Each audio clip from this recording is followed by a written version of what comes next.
Ancient Egypt. The statues, the culture, the history. Oh my goodness, this guy.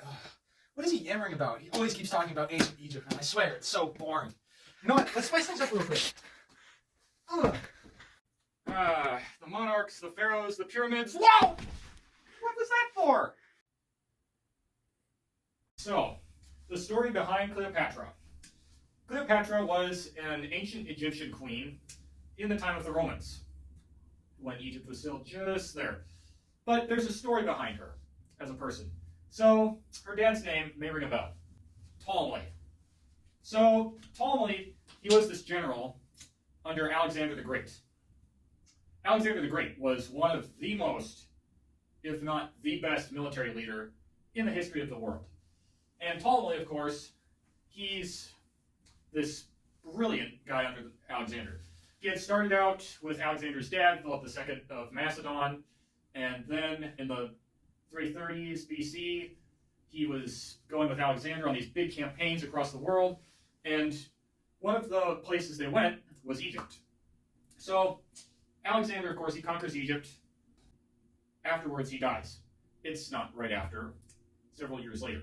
He had tried to rebuild Egypt. He built a city that was called Alexandria there, and this city, it had a giant lighthouse that was one of the wonders of the world.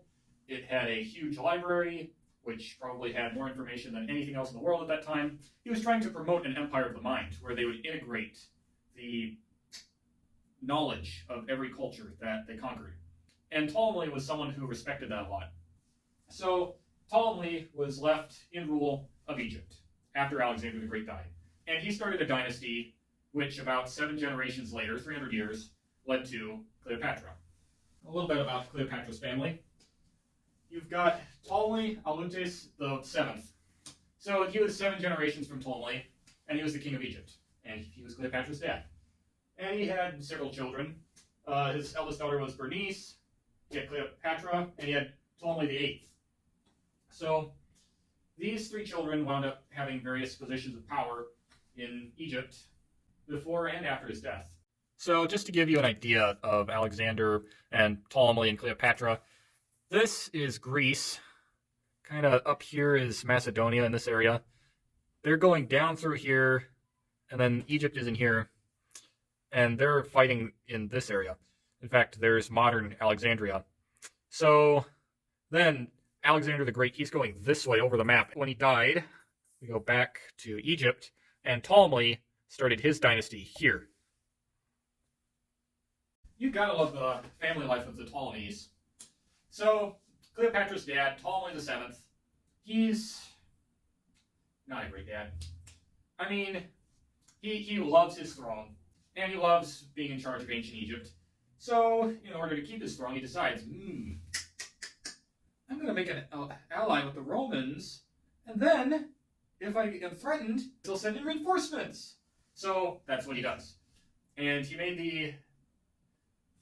the ally with the Romans, but particularly Pompey and Julius Caesar. See, at this time, Rome, it was still kind of a republic, but it was crumbling. They'd already been thrashed by the Gracchi brothers. They had Caesar, and they had Pompey. Gracius was around for part of it, but then he had a really nasty death.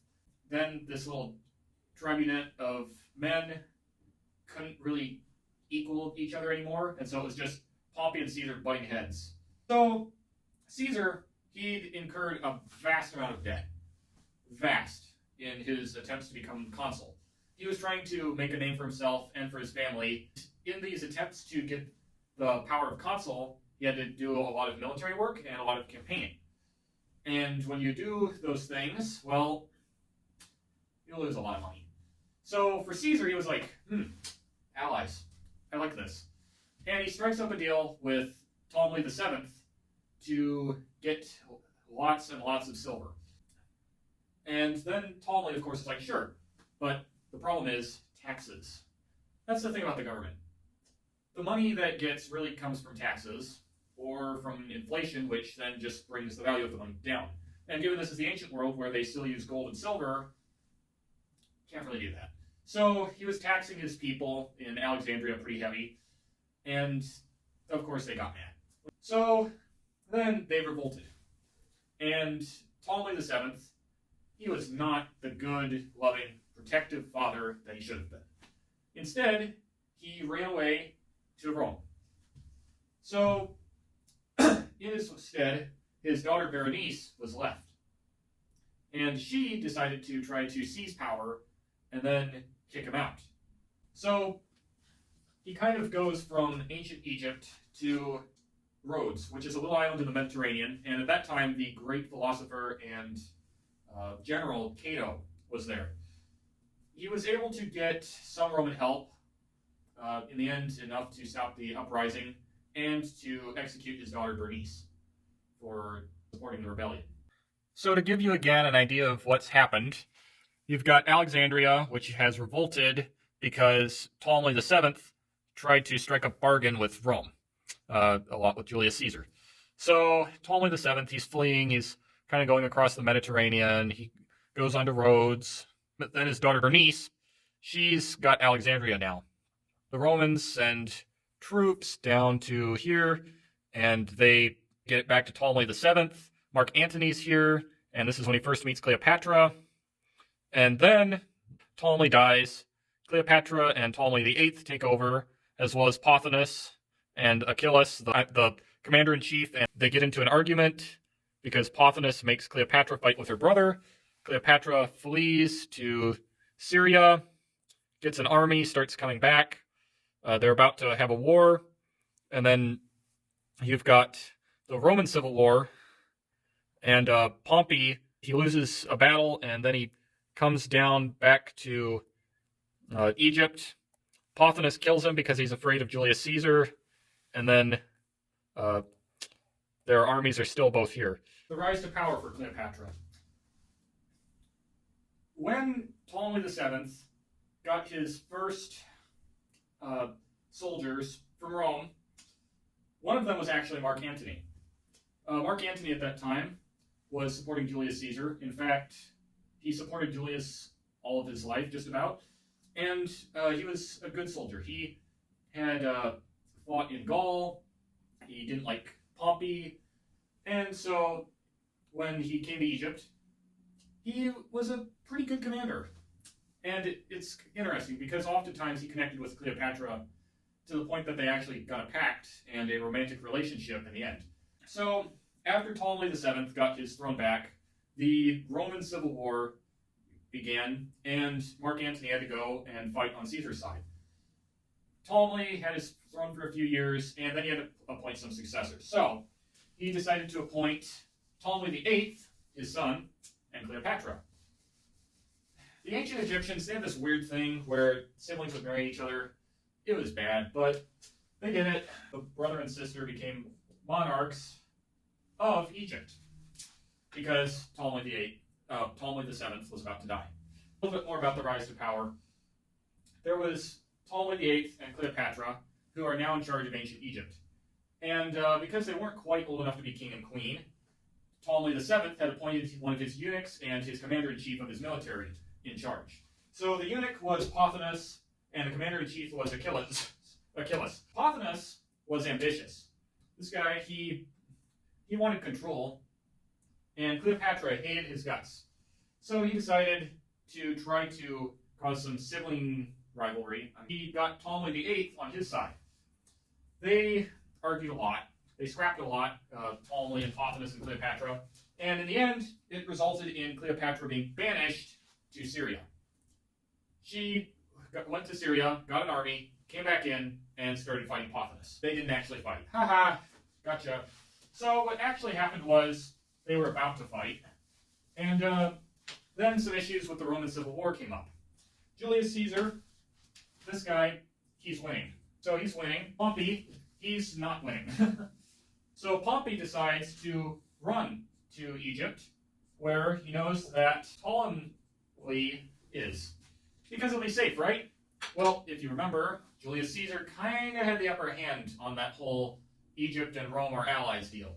So when Pompey got to Egypt, they were like, oh, Caesar doesn't like this guy.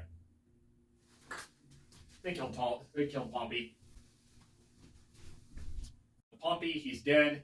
Julius has come to the shores of Egypt to get him, and the siblings are at war. So Cleopatra and Ptolemy VIII, they're butting some heads. Julius Caesar, he's also like, okay, I'm mourning my nemesis, Pompey. I'm here. Wait a minute. They owe me money. So he's trying to get his money back. And of course, there's a state of civil war right now, or near civil war, so he's not going to get it. In the end, Pothinus tried to handle most of it, but then Cleopatra snuck over to Julius Caesar and was able to kind of sweet talk him. He mostly came to her cause. He fell in love with her. He already was married, but of course, he cheated on his wife a lot. There was a lot of civil strife. Caesar didn't really have the power to enforce things, but then Caesar, who also had fought in Gaul, he fought in a lot of parts of the world, he was a military genius. When Julius Caesar showed up, things got violent. I mean, you've got two siblings who are at odds with each other, and they've both got armies. So what happened was Caesar first took both Ptolemy and Cleopatra in his custody to pay the debt, and then he went back and forth as to who was to be leader. In the end, Ptolemy wound up getting back in with his army, and he had Achilles and Pothinus with him. They tried to overtake Caesar, overthrow him. Caesar had Cleopatra, and he had his small Roman garrison. So there were several battles, and some of them naval, some of them kind of more on land. In the end, Caesar won. He was a military genius. He defeated the Egyptian forces, and the first time he let Ptolemy go. Then there was a guy named Mithridates who came in, and Ptolemy's forces tried to get Mithridates, who was a Roman general and had a Roman army who had come in from Parthia. Caesar decided that was enough. They attacked, and in the end, Ptolemy VIII died. Cleopatra was now the only one left living, and Caesar and her, they had a romantic relationship, which ended in the birth of a son. Caesarion. You gotta love the creativity of the Greeks and the Romans, right? With the names. So yeah, Caesarion, and then Caesar, he wound up leaving and going back to Rome. The reign of Cleopatra. Cleopatra, after Julius Caesar had been in Egypt, at first was instated with her brother Ptolemy VIII, and then after Caesar had him, after he died, then she was sole ruler of Egypt, and then Caesar had her marry her little brother, who was also named Ptolemy. But that Ptolemy didn't really have any power because he was 11 and she was 21, so she was pretty much the sovereign queen of Egypt. Caesar also took her sister, Aristosce, I hope I'm saying it right, to Rome, and he had her captive. Cleopatra did go to Rome with him once, and then Caesar started to cause some trouble in the Roman Republic. He was trying to ascend to the level of dictator, and he was successful in that. Then he decided that he wanted to be dictator for life, and so on the Ides of March, 44 BC, he was famously murdered. Cleopatra went back to Egypt, and there was some chaos in Rome for a time, but she still had rule, and she was a ruthless leader. She was seductive, obviously. She'd fallen in love with Caesar. She also poisoned a lot of people that she didn't like. She poisoned her little brother when he came of age to become king. She would test the effects of poison out on her prisoners who were condemned to death. She seemed to do an alright job of ruling Alexandria. It still made good money. It was mostly at peace. And then Mark Antony stepped in after Caesar's death. After Caesar's death, Rome was in chaos. Cleopatra fled back to Egypt. Mark Antony, Lepidus, and Octavian Caesar were left in Rome, and there was a little bit of a sort of civil war. Brutus and Cassius, not Crassus, Cassius, were in Rome, and they had killed Caesar. The Battle of Philippi, they were vanquished, and Octavian Caesar became the head of the government. Mark Antony somewhat co-ruled with Caesar for a time, but he lost most of his power in Rome, which put a block on his shoulder. He'd been put in a high place of authority in Caesar's will. He was supposed to be the Pontifex Maximus of Caesar's personal cult, and that didn't really happen. He wound up falling in love with Cleopatra. He'd already been married to his wife Flavia, but of course he broke that. And when she died, Octavian Caesar decided to have him marry his sister, Octavia. So there was some politics going on, as marriages in hierarchies often work. But Octavian, he was still falling in love with Cleopatra, similar to the way Julius Caesar had, likely. Cleopatra, she was trying to get Octavian on her side because she needed a strong man to kind of keep her authority very powerful in Egypt. Mark Antony, he's falling for her. Octavian's getting apprehensive because his uncle's best friend is now flirting with this Egyptian queen. There was power rising and power struggles. In the end, Mark Antony wound up going to Egypt. Octavian wasn't pleased. Not only had Mark Antony abandoned his wife, who was Octavian's sister, so there was a marital pact, but also it seemed that he was looking for power in Egypt. Cleopatra was distressed when she found out that Octavian was probably going to start coming after them. There was some rising dissent, and in the end there was the Battle of Actium, which Egypt utterly lost. As a result, Octavian was continuing to pursue Mark Antony and Cleopatra, and they both committed suicide. Octavian took Cleopatra's children, he took over Egypt, he paraded the children in Rome to show his victory, and he crowned himself with the new title of Augustus Caesar. Cleopatra's legacy is famous. She was powerful for that time, a very powerful woman. She was very wicked, unfortunately. She was seductive. She was somewhat a good ruler. She did rebuild some of the library of Alexandria after the Caesarian Wars because it had been set on fire. But really, she's mostly famous because of her involvement with Caesar and Mark Antony and early Rome. It's the Bruce imposter. What? No! Yeah, we're gonna treat you like you're crashing. No! Ah!